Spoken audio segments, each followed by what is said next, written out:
That day, I received a strange call informing me that my 6-year-old niece had been abandoned at a gas station, trembling and begging me to come pick her up. I officially became her only anchor, raising her in place of my deceased brother with everything I had.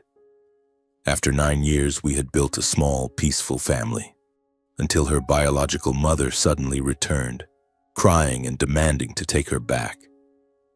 But behind those tears lay a chilling secret. My brother had left something for his daughter that the woman desperately coveted at all costs.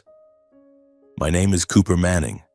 I'm 36 years old, a long-haul truck driver living a nomadic life between endless roads, where the only companions are the roar of the engine and the crackling of old country music.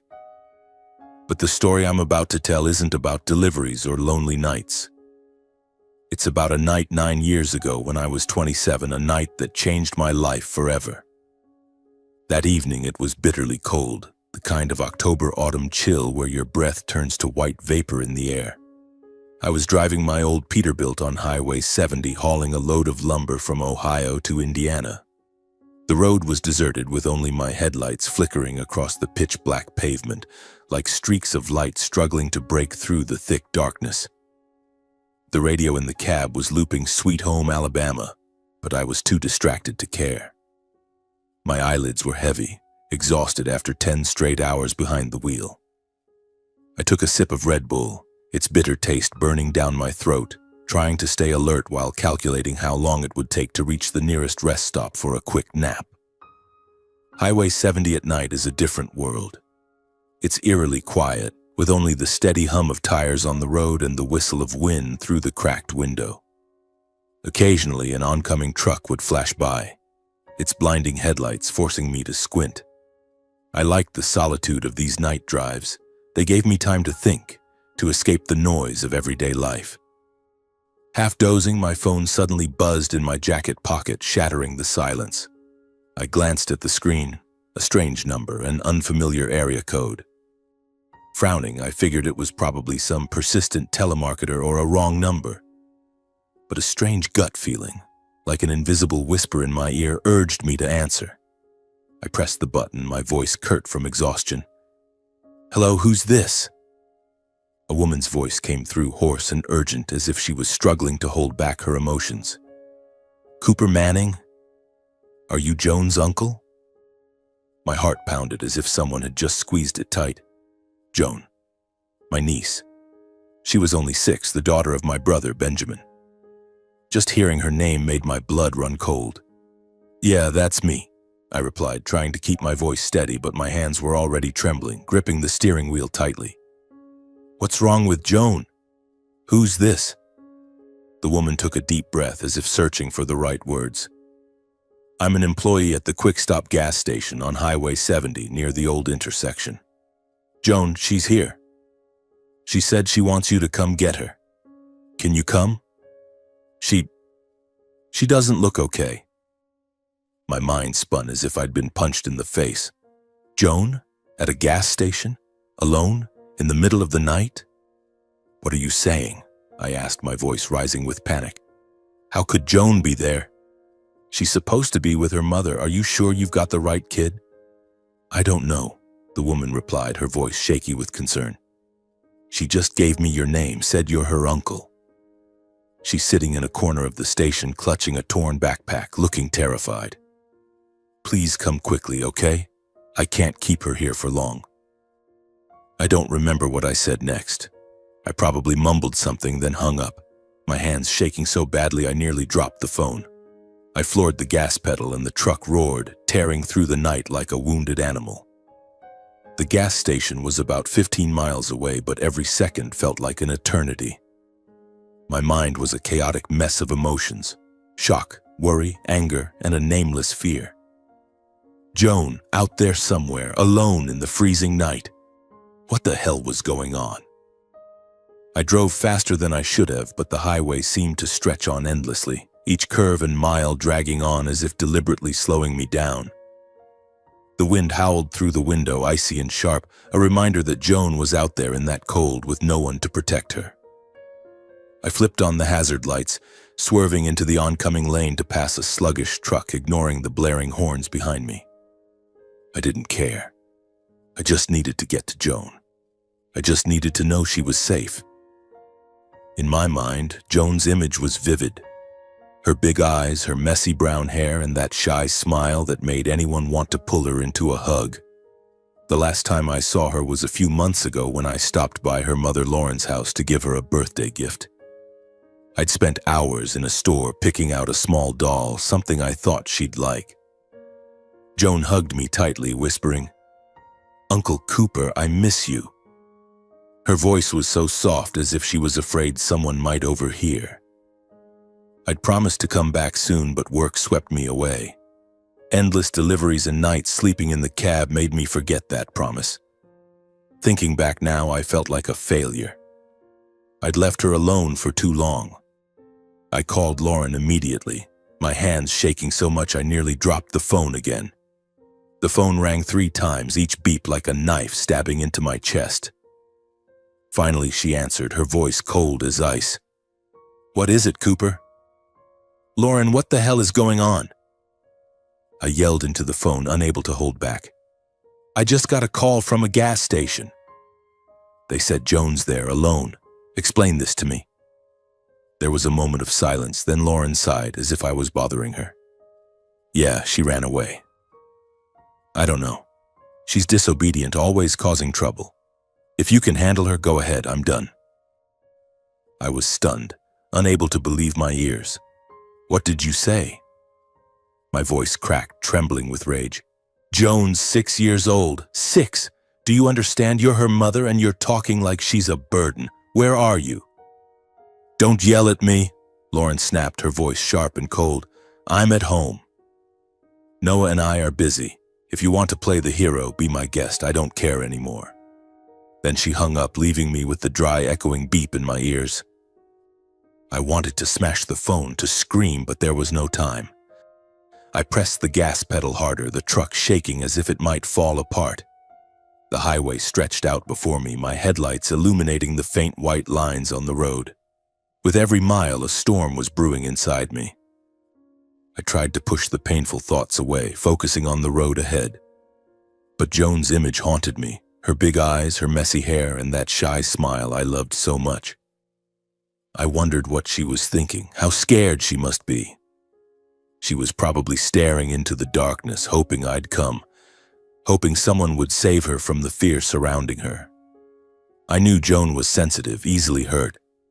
When she was younger, every time she heard thunder, she'd run to me or Benjamin, whispering, "I'm scared." Now, without me, without her father, what was she facing? Who had done something to make a 6-year-old run away to a gas station in the middle of the night? A bad feeling clung to me like a shadow lurking in the darkness. I thought of Lauren, of her new husband, Noah. I'd only met Noah a few times, but each time gave me chills. He had a shifty look, a slick voice, and a way of talking that felt like he was always hiding something. Once when I visited Joan, I caught Noah looking at her in a way that made my skin crawl. Finally, the neon lights of the quick-stop gas station appeared in the distance, flickering like an oasis in the desert. The sign blinked in the darkness, both inviting and ominous. I pulled into the parking lot, braking so hard the tires screeched on the pavement. I jumped out, not bothering to lock the door, and ran inside.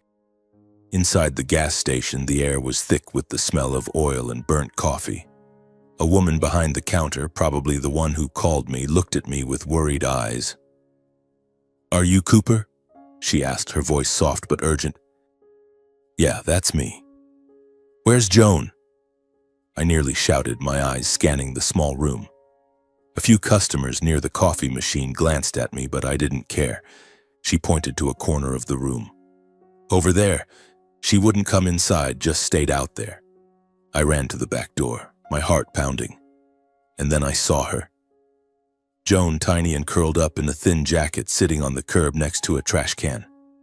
She was clutching a tattered backpack, her head bowed, her messy hair covering most of her face. Seeing her like that felt like a vice gripping my heart. I knelt down, speaking as gently as I could. "Joan? Joan, it's Uncle Cooper." She looked up, her eyes red and brimming with tears. "Uncle Cooper?" Her voice trembled as if she couldn't believe I was really there. Then, like a dam breaking, Joan threw herself into my arms, sobbing uncontrollably. I held her tightly, feeling her small body shake with cold and fear. I stroked her hair, whispering, it's okay. I'm here now. You're safe." But inside, a storm was raging. I looked at her tattered backpack, her dirty shoes, and I knew for certain that something terrible had happened. I carried Joan to the truck, her weight so light it broke my heart. I brought her inside, turned on the heater, and wrapped her in a blanket from the back. "Stay here, okay?" I said, trying to keep my voice calm. "I'll take care of everything." But as I sat in the driver's seat looking at Joan curled up in the blanket, her eyes still glistening with tears, I knew I was stepping into something much bigger. That night at that cold gas station, I didn't just find Joan. I found a responsibility, a promise, and perhaps a destiny. I started the truck, the engine roaring to life, shattering the stillness of the night. The headlights illuminated the road ahead, but my mind couldn't stray from the tiny girl sitting beside me. Joan clutched the blanket tightly, her head resting against the window, her empty eyes staring out into the darkness. She looked so small, almost swallowed by the passenger seat. I wanted to ask her what had happened, to know why she was at that godforsaken gas station. But seeing her trembling shoulders, I knew now wasn't the time. She needed to feel safe first. Joan, the 6-year-old with big round eyes just like my brother Benjamin Manning. My brother, the man with a radiant smile, had left this world 3 years ago in a tragic car accident. I still remember the day I got the news as if the ground had collapsed beneath me. Benjamin was everything to me. My brother, my friend, and the one who always knew how to make things better. He loved Joan more than anything, calling her his little princess and singing her lullabies every night. When he died, Joan was only 3, too young to fully grasp the pain of losing her father, but old enough to feel the void he left behind. After Benjamin's death, Joan lived with her mother. I had thought Lauren would be strong for her daughter, but I was wrong. Lauren fell apart, drowning in alcohol and long days of despair. Then she remarried so quickly it made me suspicious. Her new husband, Noah, was someone I never liked. I drove toward my place, a tiny apartment on the outskirts, about an hour from the gas station. On the way, I glanced at Joan, trying to find a way to talk to her and ease her fear. "Are you hungry, Joan?" I asked, my voice as gentle as I could manage. "I've got some crackers in the truck, or I can stop somewhere to get you something to eat." She shook her head, saying nothing, just clutching the tattered backpack on her lap. That backpack looked like it had been picked up from somewhere, its corners frayed, the zipper half broken. I wondered what was inside, a few clothes, a toy, or just small trinkets she considered treasures. I wanted to ask, but I was afraid of upsetting her. When we got to my place, I carried Joan inside. My apartment was nothing special. A small living room with an old couch, a messy kitchen with a few cans of beer and instant noodles, and a cramped bedroom. I set Joan down on the couch, wrapping another blanket around her. "Wait here a sec, okay?" I said, then went to the kitchen to rummage around. I found a box of pasta and a jar of tomato sauce, the only thing in the house that could pass for food. I cooked some pasta, trying to make it as decent as possible, though I was no chef. Joan ate slowly, taking tiny bites, as if afraid someone might snatch the plate away. Watching her, my heart tightened. I sat across from her, trying to smile. "Is it good, princess?" I called her the name Benjamin used to use, hoping it would make her feel safer. Joan looked up, her eyes still red. Then, like a dam bursting, she started to cry. Small, pained sobs, as if all the fear and hurt she'd been holding back were pouring out. Mom yells at me all the time," she whispered, her voice trembling. "She says I'm a burden, that she doesn't want me anymore. And Uncle Noah." She stopped, her small hands gripping the edge of the blanket tightly, as if just saying his name scared her. I felt my blood boil, but I kept my voice gentle. "What did Noah do to you? Can you tell me, Joan?" She lowered her head, her hair covering her face. He yells at me once. He hit me. Her voice was so quiet I had to strain to hear it. I'm scared, Uncle Cooper. I don't want to go back there. I froze. Hit her? Abuse? A 6-year-old? I wanted to race to Lauren's house, bang on the door, and confront her and that bastard Noah. But looking at Joan, I knew I couldn't let my emotions take over. She needed me, needed a safe place. I stood up, knelt in front of her, and took her small, cold hands in mine. Listen to me. You're staying with me, okay? I won't let anyone hurt you again, I promise. Joan looked at me, her eyes glistening with tears, then nodded. I took her to the bathroom, grabbing a clean towel and warm water to wipe her face. I found an old t-shirt of mine, far too big for her tiny frame, but at least it was clean and warm. I spread a blanket on the couch, adding pillows for her to sleep on. Joan lay down, still clutching her backpack, as if it were the only thing she had left in the world. That night I didn't sleep. I sat on the floor beside the couch, watching Joan drift into sleep. Her steady breathing was the only sound in the quiet room. But in my mind, old memories flooded back, like a slow-motion film. I remembered when Joan was a baby, 1 or 2 years old, when Benjamin was still alive. He'd hoist her onto his shoulders, running around the yard, laughing loudly as she squealed with delight. Once he brought her to my place, letting her play with a stray cat I'd taken in. Joan called the cat Mew Mew and giggled when it licked her hand. I remembered the way Benjamin looked at her, full of love, full of pride. "Coop," he'd said once, "if anything happens to me, you'll take care of Joan, right?" I'd laughed, telling him not to jinx himself.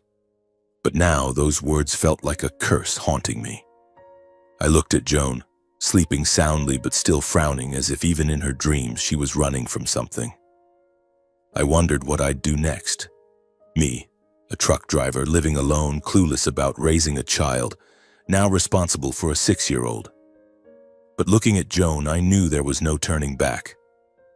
She was family, my blood, the promise I'd failed to keep with Benjamin. I wouldn't fail Joan. That night I sat there, wide awake, my heart full of pity and anger. I swore to myself that no matter what it took, I'd protect Joan, give her a real home. And I knew this journey wouldn't be easy. The next morning, pale sunlight filtered through the window, illuminating Joan's face as she slept soundly on the couch. She looked more peaceful, but she still flinched occasionally, as if the shadows of her past were haunting her dreams. I stood up, my joints creaking after a night curled up on the floor. I brewed a cup of bitter black coffee, the kind I always drank to stay alert, but today it couldn't quell the storm raging inside me. I needed answers, and I needed them now. I left a note for Joan, telling her to keep sleeping and that I'd be back soon. Grabbing my keys, I stepped outside, the cold morning air hitting me like a slap in the face. I drove to Lauren's house, about a 30-minute drive from my apartment. The small house she and Noah lived in sat at the end of a rundown street, its front yard overgrown with weeds and an old rusty pickup truck parked crookedly. Just looking at it made my blood boil. This was where Joan had been living, the place she had to escape from in the middle of the night. I pounded on the door hard enough to make the wooden frame shake. After a moment, Lauren opened it, her hair disheveled, her eyes bleary as if she'd just woken up. She wore an oversized sweater and looked at me with irritation. "Cooper, what are you doing here this early?" she asked, her voice as cold as it had been last night. "Don't play dumb, Lauren," I growled, struggling to contain the anger surging inside me. "Joan's with me. She was alone at a gas station last night. Explain to me why she was there. Why did a 6-year-old have to run away from home?" Lauren crossed her arms, leaning against the doorframe as if this wasn't worth her time. "I told you she ran away. She doesn't listen, always causing trouble. You want to know why? Ask her." I stepped closer, just a foot away from her, my voice low but trembling with rage. "She said you yell at her," said Noah. "Hit her. Do you understand how serious this is? Hitting a child. You're her mother and you let this happen?" At that moment, Noah appeared from inside the house, stepping out to stand beside Lauren. He was tall, wearing a torn t-shirt, his hair a mess, and that look I despised so much. "Hey, buddy, calm down," Noah said, his voice smooth but dripping with arrogance. "The kid's spoiled, doesn't know how to behave. I was just disciplining her a little. Why are you so worked up?" "Disciplining?" I snapped, my fists clenching so tightly my nails dug into my palms. "You call hitting a 6-year-old disciplining? Who the hell do you think you are to lay a hand on my niece?" Lauren cut in, her voice sharp. "Don't stand there acting all high and mighty, Cooper. Do you know how hard it is to raise a kid? She doesn't listen, she ruins everything. I've tried my best, but I can't take it anymore." "Can't take it?" I stared straight into her eyes, my voice shaking with fury. "You're her mother. You don't get to abandon her like that. Benjamin trusted you, and what have you done with her? Left her terrified, forced to run to a gas station in the middle of the night?" Lauren scoffed, a cold, bitter laugh. "Benjamin? Don't bring him into this. He's dead, and I had to move on. You want to play the hero? Fine. She's your burden now. Raise her yourself if you're so great." I stood there, stunned, unable to believe what I was hearing. Lauren, who had sobbed uncontrollably at Benjamin's funeral, who had promised to care for Joan forever, was now standing here calling her daughter a burden. I wanted to scream in her face, to tell her she didn't deserve to be a mother, but I stopped myself. Not because I didn't want to, but because I knew arguing with Lauren wouldn't solve anything. Joan needed me, and I couldn't waste time on people like her. Noah stepped forward, pointing a finger in my face. "Listen, buddy. If you want the kid, take her. But don't come back here pointing fingers. We have our own lives, and she doesn't belong here." I looked at Noah, then at Lauren, and the harsh truth hit me. They didn't want Joan. Not because she was bad, not because she caused trouble. They simply didn't want the responsibility. I took a deep breath, trying to stay calm. "Fine," I said, my voice cold as ice. "I'll take Joan, and I swear I'll protect her for the rest of my life. But you two, you'll pay for what you've done to her." Lauren shrugged, as if my words carried no weight. She turned back into the house, then returned with an old plastic bag containing a few tattered clothes and a pair of Joan's dirty shoes. "Here," she said, tossing the bag at me. "Her stuff. Take it all. From now on, she's your problem." I caught the bag, feeling something inside me break. Not for Lauren, not for Noah, but for Joan. This 6-year-old girl had been abandoned by her own mother like some worthless object. I turned and walked back to my truck, the bag in my hand heavy with Joan's pain. On the drive back, I didn't say a word, just drove in silence. The image of Joan curled up at the gas station last night replayed in my mind, along with her whispered words about her mother and Noah. From that day on, I knew I had become her only anchor, not just her uncle, but her family, her protector, everything she had left in the world. When I got home, Joan was awake, sitting on the couch, clutching her tattered backpack. She looked at me, her big round eyes full of worry. "Uncle Cooper," she whispered, "is my mom mad at me?" I knelt down in front of her, taking her small hands in mine. "No, princess," I said, forcing a smile despite the pain tearing at my heart. "Your mom's not mad at you. But from now on, you're staying with me. I'll take care of you, okay?" Joan nodded, her eyes brimming with tears, but this time I saw a tiny spark of hope flicker in them. The first days with Joan were a challenge I was utterly unprepared for. My tiny apartment, meant for a single truck driver, now had to become a home for a 6-year-old girl who had endured unspeakable trauma. Joan was quiet, barely speaking beyond short responses. She often curled up on the couch, clutching her tattered backpack like a shield, her eyes staring into the distance. Every night she had nightmares. I'd hear her whimpering in her sleep, calling out "Mommy" or "No, please" in a trembling voice, forcing me to rush to her side, hold her, and whisper that everything would be okay. But I wasn't even sure if that was true. Me, a truck driver used to cooking instant noodles and napping in my cab, now had to learn how to be a father. Those early days, were a clumsy disaster. I still remember one morning when I woke up early trying to make breakfast for Joan. The result was a plate of burnt eggs and a few slices of dry bread. Joan looked at the food, then at me, her big round eyes full of skepticism.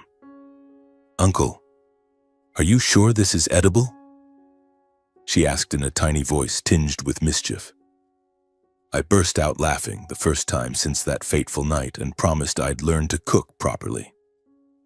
Braiding her hair was another fiasco. Joan wanted her hair tied neatly like her classmates, but all I knew was a loose ponytail.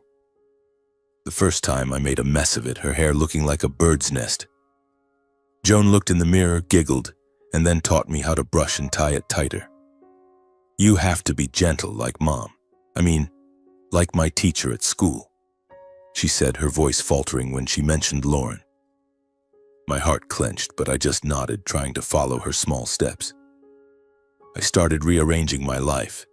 My job as a long-haul truck driver with its days-long trips was no longer feasible with Joan. I requested shorter routes, even though it meant a significant pay cut. I made calls everywhere, looking for an elementary school near my apartment for Joan.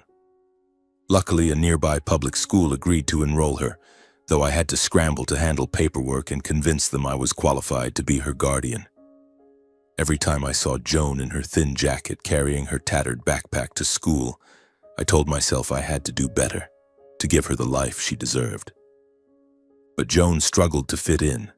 At school, she was shy, often sitting alone during recess, avoiding her classmates. Her teacher told me that Joan sometimes cried when someone inadvertently mentioned mothers or families. In those moments, all I could do was hold her, let her cry in my arms, and wonder if I had the strength to heal the wounds Lauren and Noah had left behind. I decided to turn to my parents, Donald and Rose Manning, who lived on a small farm in rural Ohio, a few hours' drive from my place. One weekend, I took Joan to visit them. My parents' farm was a peaceful haven with sprawling fields of grass, the sound of roosters crowing in the morning, and the smell of freshly baked cookies wafting from the kitchen. My mother, Rose, greeted Joan with a tight hug. My father, Donald, took her to the stables, showing her how to feed the horses and telling her exaggerated stories about his youth. For the first time, I saw Joan smile genuinely, a bright, carefree smile, as she chased a baby chick around the yard. Those visits to my parents became a healing balm for Joan. At the farm, she could run freely, learn to bake with Rose, and listen to Donald's dramatic tales of hunting trips, embellished for effect. Each time we returned to the apartment, I noticed Joan was less withdrawn, less afraid. She started talking more, telling me about the butterflies in Grandma's garden or how Grandpa Donald pretended to get kicked by a horse to make her laugh. One evening, after a trip to the farm, Joan sat next to me on the couch holding a mug of hot cocoa I'd just learned to make. She looked at me, her eyes sparkling, and said, "Uncle Cooper, can I call you Daddy Coop?" I froze, feeling my heart skip a beat. I nodded, trying to hide the tears welling up. "Sure, Princess," I replied, my voice hoarse. "Call me whatever you want as long as it makes you happy." From that day on, Daddy Coop became our special name. Every time Joan called me that, I felt a new strength, as if all the struggles and awkwardness of those early days were worth it. Joan started opening up, sharing her dreams of becoming an artist, of painting the world in vibrant colors. I bought her a box of colored pencils, and soon the living room walls were covered with her drawings, fields, horses, and a man in a baseball cap, who I knew was me. Time passed like a gust of wind. In the blink of an eye, Joan went from a shy little girl to a smart, gentle, and vibrant 15-year-old. The painful memories of her childhood, the harsh words from Lauren, the blows from Noah, gradually faded like ink blurred by sunlight. Joan was now a lively girl, always wearing a radiant smile, though sometimes I could still see a hint of melancholy in her eyes, as if the shadows of her past lingered somewhere deep inside. Watching Joan grow up filled me with pride, as if she were my own daughter. She excelled in school, loved art, and had a knack for storytelling that could make anyone laugh. At school, Joan became the heart of her friend group, always ready to help others, whether it was sharing homework or organizing fundraisers for the school library. But what warmed my heart the most was the way she looked at me, not just as an uncle, but as a father, a hero. Speaking of sacrifices, I gave up plenty. In those early years, I turned down a few romantic relationships even when someone truly made my heart skip a beat. I was afraid that letting someone into my life would make Joan feel unsafe, like she was no longer my top priority. Once a co-worker at the trucking company, Lisa, invited me out for coffee. She was kind, funny, and we could have been something more. But when I saw Joan doing her homework at home, her eyes still holding a trace of distrust toward the world, I knew I wasn't ready. Joan needed me, and I couldn't take that risk. Years later, when Joan was older, I thought I might be able to open my heart. I met Sandra, an art teacher at Joan's school, during a parent-teacher conference. Sandra had a warm smile and kind eyes, and we quickly connected over stories about art and Joan. One evening, after taking Sandra out to dinner, I shared my journey with Joan. I thought she'd understand, that she'd feel the love I had for Joan. But when I mentioned how I'd passed up other opportunities to put Joan first, I saw her hesitate. "Cooper, you're an amazing person," Sandra said, her voice soft but distant. "But I'm not sure I can live in a world where Joan is always the #1 priority." Her words, though gentle, hit me like a punch to the heart. I looked at Sandra, and in that moment I understood. Joan was the center of my world, the reason I woke up every morning. If someone couldn't accept that, they didn't belong in my life. I smiled at Sandra, thanked her for the evening, and we didn't see each other again. When I got home, I found Joan painting a new picture, a field of flowers under moonlight. "Pretty, Daddy Coop?" she asked, her smile radiant. I nodded, my heart at ease. I knew I'd made the right choice. Work was another major challenge. To provide for Joan, I worked double shifts, taking on night runs and long routes I'd previously turned down. Some months, the bills for rent, school, and Joan's supplies drained my bank account. I remember one time when Joan needed new shoes for school, I had to sell an old watch Benjamin had given me to afford them. That night, I sat in the kitchen staring at a pile of bills, feeling so exhausted I wanted to collapse. But then Joan walked in, hugged me from behind, and whispered, "Daddy Coop, thank you for taking care of me. I know it's hard." That one sentence, like a tonic, washed away all my fatigue. Joan's love was the greatest reward. She wasn't just grateful. She found ways to give back in her own way. Last year, for my 35th birthday, Joan gave me a gift I'll never forget. She had secretly worked for months in her school's art class, carving a small wooden statue of me, a man in a baseball cap standing next to a truck with what Joan called Daddy Coop's smile. When I opened the gift box and saw the statue, I broke down in tears. Every summer, Joan and I visited my parents at the farm. Those trips were the most precious times we shared. My father, Donald, taught Joan how to ride a horse, though the first time she fell onto the grass and laughed so hard I had to run over to check on her. My mother, Rose, passed down her apple pie recipe, and soon Joan proudly boasted that her pies were better than Grandma's. Evenings at the farm were spent around a campfire, listening to Dad's stories of his youth or stargazing with Joan. "Daddy Coop, I want to stay here forever," she once said, her head resting on my shoulder. But not everything was smooth. Some days I wondered if I was doing right by Joan, if I was giving her everything she deserved. Once she came home from school with red eyes, saying a classmate had asked about her biological mother. "I didn't know what to say, Daddy Coop," Joan whispered. "I don't want to think about Mom." I hugged her, telling her that a mother isn't just the one who gives birth to you, but the one who loves and stays by your side. Deep down, though, I knew Joan's old wounds had never fully healed. Still, these past 9 years have been the most peaceful of my life. Joan became my light, the reason I got up every morning, the drive to keep pushing forward. Together, we built a home, however small, however challenging, but filled with love. And I knew as long as I had Joan, I was ready to face any hardship. But life, as I've learned, never lets you stay comfortable for too long. One spring afternoon, as Joan came home from school and sat in the living room drawing with her favorite colored pencils, the doorbell rang. I was washing dishes in the kitchen, wiping my hands on an old towel, thinking it was probably a delivery person or a neighbor. I opened the door and there stood Lauren. 9 years had passed, but I recognized her immediately, though time had left its mark on her face. Lauren was thinner.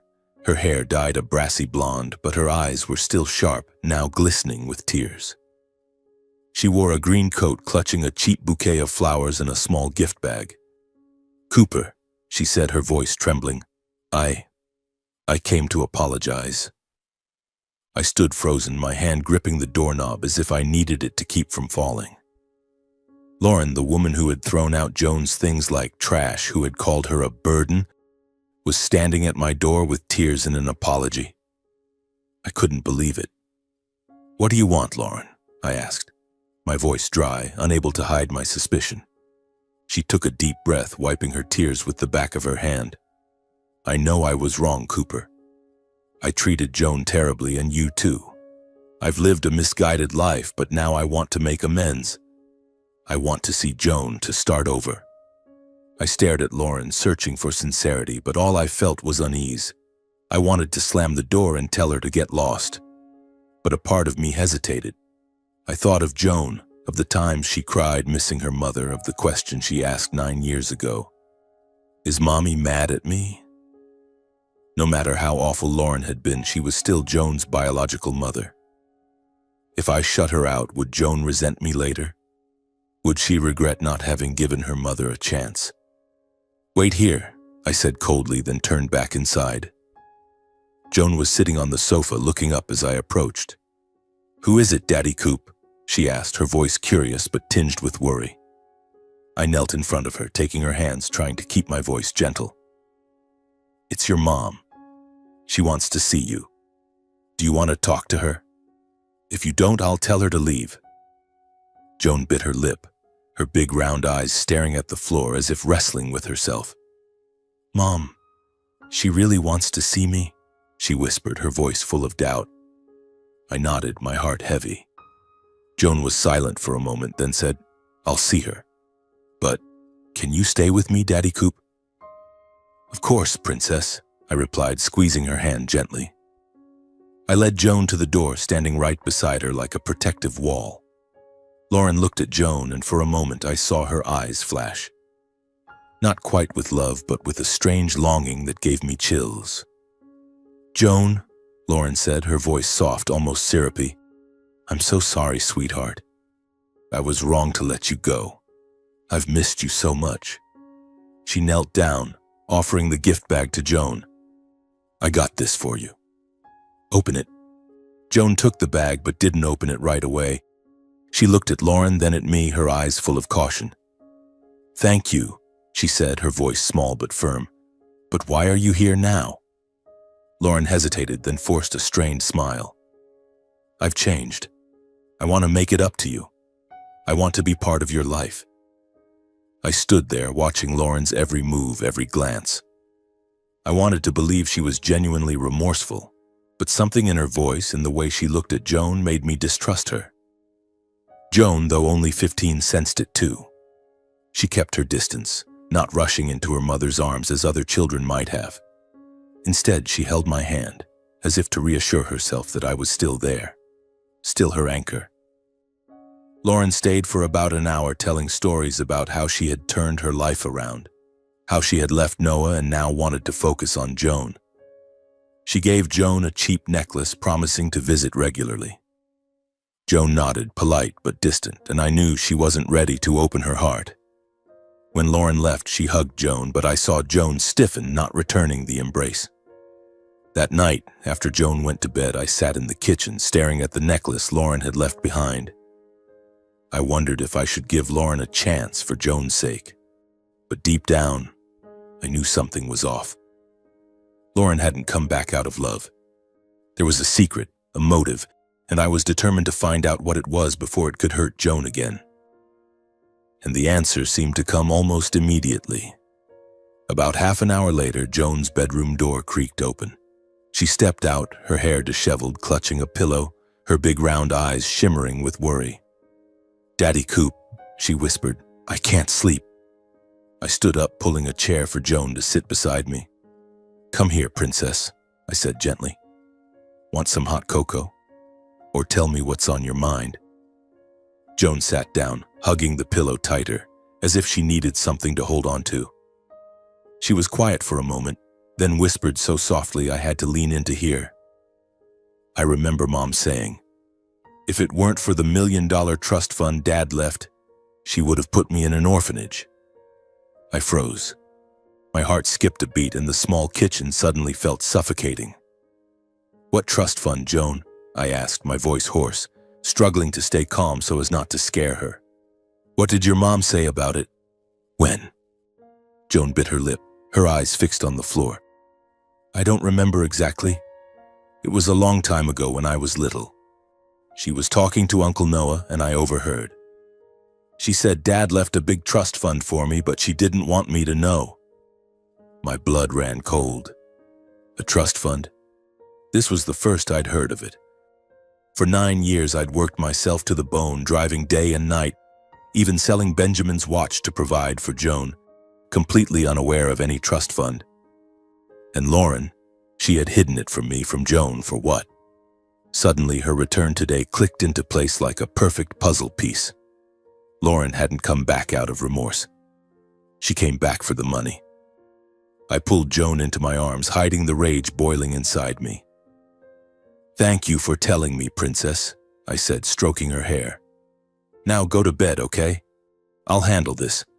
No one's going to hurt you." Joan nodded, her eyes still full of worry, but she trusted me. After she returned to her room, I sat there, my mind reeling. I needed answers, and I needed them now. The next morning, I called an old friend, Mike, a lawyer specializing in wills whom I'd known since Benjamin was alive. I briefly explained what Joan had said, and Mike agreed to help me investigate. Over the next few days, I barely slept. I still drove Joan to school, made her clumsy breakfasts, but my mind was consumed by the secret Lauren had kept. Mike worked quickly, contacting banks and law offices that had dealt with Benjamin. Finally, the truth came to light, clear and brutal as a knife to the heart. Before his death, Benjamin had set up a $1 million trust fund for Joan, managed by a reputable bank. The terms were clear. Joan would gain full control of the funds when she turned 18. Until then, the bank acted as trustee, ensuring the money was preserved and untouchable, not even by Lauren. Benjamin had created the fund to secure Joan's future, but he never told me, perhaps because he believed Lauren would care for her properly. I was stunned, sitting in Mike's small office, staring at the documents in front of me. For 9 years, I'd lived frugally, working myself to exhaustion, while Lauren knew about this fund and kept it hidden. She hadn't just abandoned Joan, she'd kept her like a bargaining chip, waiting for the day she could manipulate that money. And now, with Joan just 3 years away from turning 18, Lauren had returned with crocodile tears and empty promises. I gripped the trust fund agreement tightly, a mix of anger and pain coursing through me. Benjamin had done everything to protect Joan, but Lauren, the woman he once loved, had turned that love into a selfish game. I thought of Joan, of the wary look in her eyes when she saw Lauren, and I knew I had to act. Lauren would not get near Joan again, would not hurt her again. I returned home, my heart heavy but resolute. Joan was drawing as she did every day, but this time her picture was dark. Chaotic lines, unlike her usual bright sketches. "Daddy Coop," she said when she saw me. "Mom won't take me away, will she?" I knelt down, took her hands, and looked straight into her eyes. "No, princess," I said firmly. "I won't let anyone take you away. I promise." A few days later, I arranged to meet Lauren at a small cafe near my house. I chose a public place to keep things under control, knowing this conversation wouldn't be easy. Lauren arrived late, striding in with confidence, wearing a tight red dress and sunglasses covering half her face. She sat down across from me, offering a forced smile. "Cooper, I'm glad you wanted to talk," she began, her voice dripping with false sweetness. "I really want to start over with Joan." I looked straight into Lauren's eyes, giving her no chance to dodge. "Stop pretending, Lauren," I said, my voice ice cold. "I know about the trust fund. The $1 million Benjamin left for Joan. You came back for the money, didn't you?" The smile on Lauren's lips froze. She blinked, hesitated, then let out a laugh, but it was dry and unnatural. "Trust fund? Oh, Cooper, you think so poorly of me. I came back for Joan because I regret what I did. You think I'm the kind of person who only cares about money?" I leaned forward, my voice low but sharp. "Don't lie. Joan told me what you said, that if it weren't for the money, you would have put her in an orphanage. For 9 years, you didn't check on her. Not a single call, not a single letter. Now, when she's almost 18, you suddenly show up with tears and gifts. Do you think I'm stupid enough to believe you?" Lauren's brow furrowed, her eyes flashing with anger. She ripped off her sunglasses, tossing them onto the table, and for the first time I saw her true face. No more crocodile tears, no more sugary voice. "Fine, Cooper," she snapped. "If you know about the trust, I don't need to pretend anymore. Joan is my daughter. I have rights to her, and I'll take them back. That money in the trust belongs to me because I'm her mother."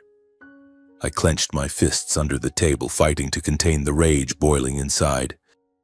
"You abandoned Joan. You threw her things out like garbage, called her a burden.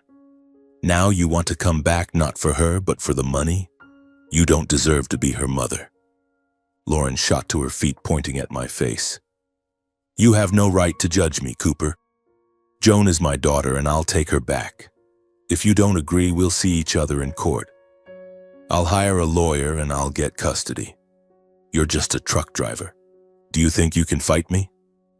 I stood up, meeting her gaze, my voice calm but resolute. "You want to sue? Fine. But I swear, Lauren, I'll fight to the end to protect Joan. You'll never touch a single hair on her head. Or her money." Lauren smirked, turned on her heel and stormed out, leaving me standing there with a storm raging in my chest. I knew she wasn't bluffing. Lauren would hire a lawyer and do whatever it took to gain control of Joan's trust fund. But I wasn't bluffing either. Joan wasn't just my niece. She was my daughter, my light, the promise I'd made to Benjamin. I wouldn't let Lauren take her away, no matter the cost. When I got home, Joan was doing homework at the kitchen table, looking up as I walked in. "Daddy Coop, why do you look so tense?" she asked, her voice tinged with worry. I sat down beside her, taking her hand. "I just met with your mom. She wants you to live with her," I said, choosing my words carefully. "But I said no. You're my family, and I'll do everything to keep you here. You trust me, right?" Joan nodded. "I trust you, Daddy Coop," she whispered, then hugged me tightly. That night, I contacted Mike, my lawyer, and began preparing for the legal battle ahead. I knew it wouldn't be easy. Lauren had money, lawyers, and the audacity of someone who would stop at nothing. But I had Joan, her love, and my promise to Benjamin. I would fight not just for the trust fund, but for Joan's future. Mike introduced me to Ellen Carter, a seasoned family law attorney who had handled dozens of custody disputes. Ellen was petite but had sharp eyes and a calm, authoritative voice. When I recounted the entire story, from the fateful night at the gas station to the years I raised Joan and Lauren's calculated return, Ellen nodded, taking meticulous notes. "We have a strong case," she said, "but we need to prepare thoroughly.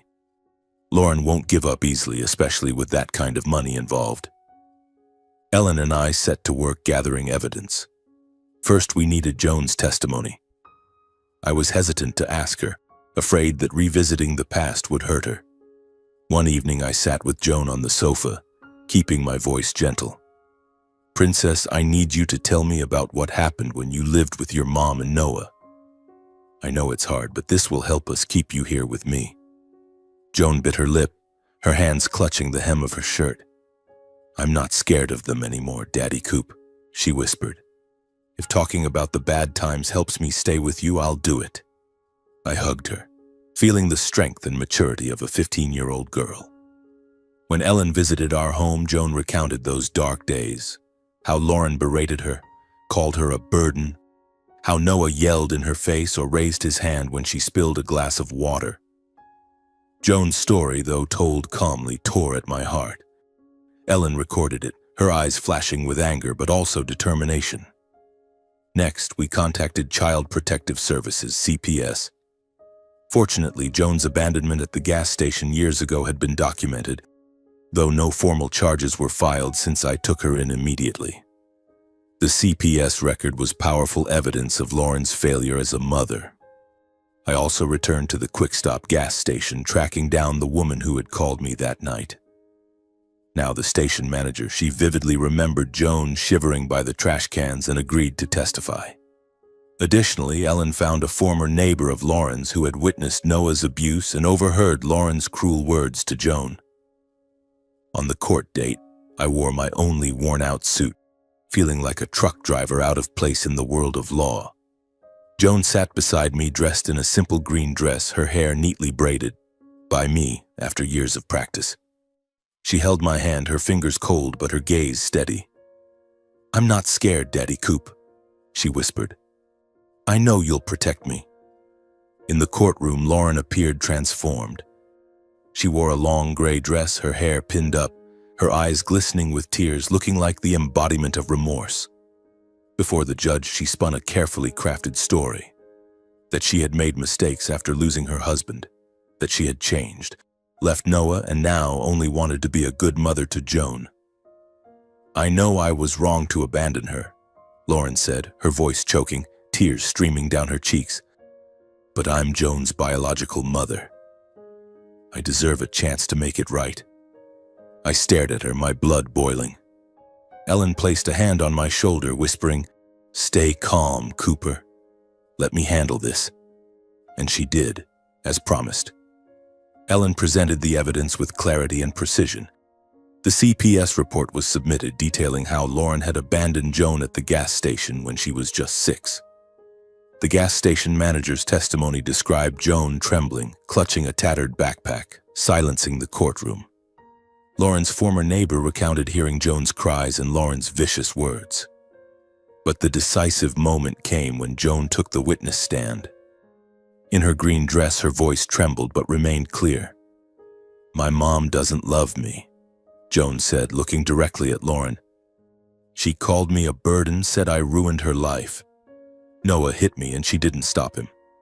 Daddy Coop saved me, gave me a family. I want to stay with Daddy Coop because he loves me for real." Her voice broke at the end, her eyes red, but she stood tall, like a little warrior. Lauren sat there, her face pale, her facade crumbling. The judge, a middle-aged woman with a stern gaze, looked at Lauren as if seeing through every lie. After a week of deliberation, the verdict came. I remained Joan's legal guardian. Lauren had no rights to her, and the trust fund would stay protected until Joan turned 18. As we left the courtroom, I hugged Joan tightly, feeling like we'd just weathered a storm. "You did so well, Princess," I whispered. Joan smiled, her first smile in days, and gripped my hand tightly. Lauren stood in a corner of the room silent, then turned and walked away.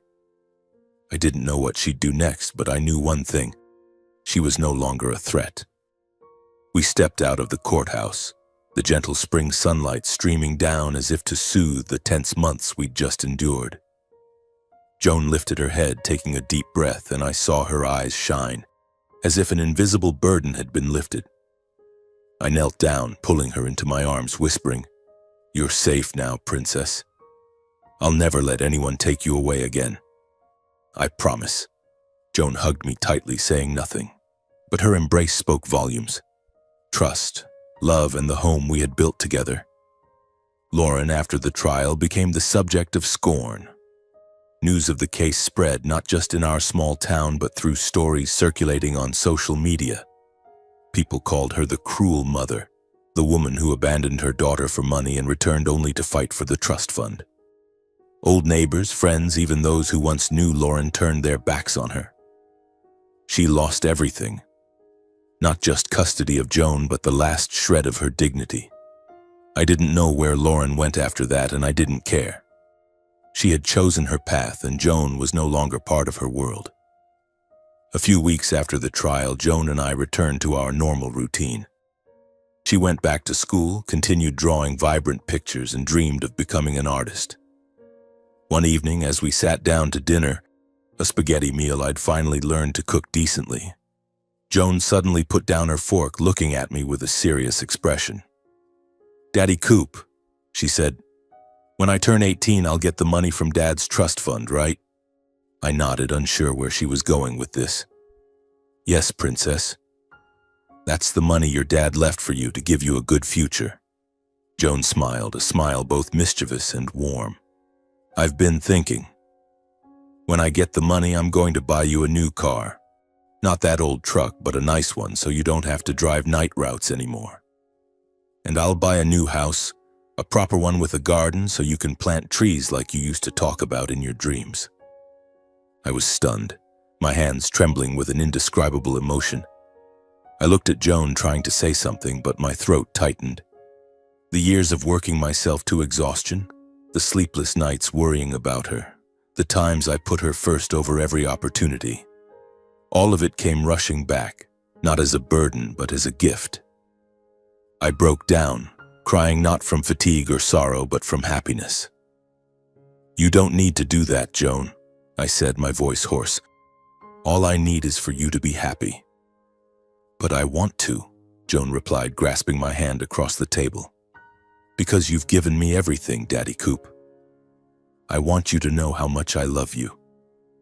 In that moment, I felt the sacrifices of the past 9 years blossom into something beautiful. Joan wasn't just my niece, not just a responsibility I took on for Benjamin's sake. She was my daughter, my family, my reason for living. We had faced darkness together, built a family from broken pieces, and now we were stronger than ever. I hugged Joan tightly, tears of joy streaming down my face. They were tears for the 9 years we'd endured together, through bitterness and sweetness, now bursting forth in this moment. Our journey felt like turning to a new page in a book, a page filled with vibrant colors and the light of hope. Looking back on those 9 years, I realized one thing: family isn't just about blood. It's about love, sacrifice, and the times you choose to stand up for others no matter how harsh life gets. If you're reading this, I have one message: cherish the people you love, fight for them, and never let fear or hardship stop you from doing what's right. Because in the end, what you give with your whole heart will become the light that guides your way, just as Joan has become the light in my life.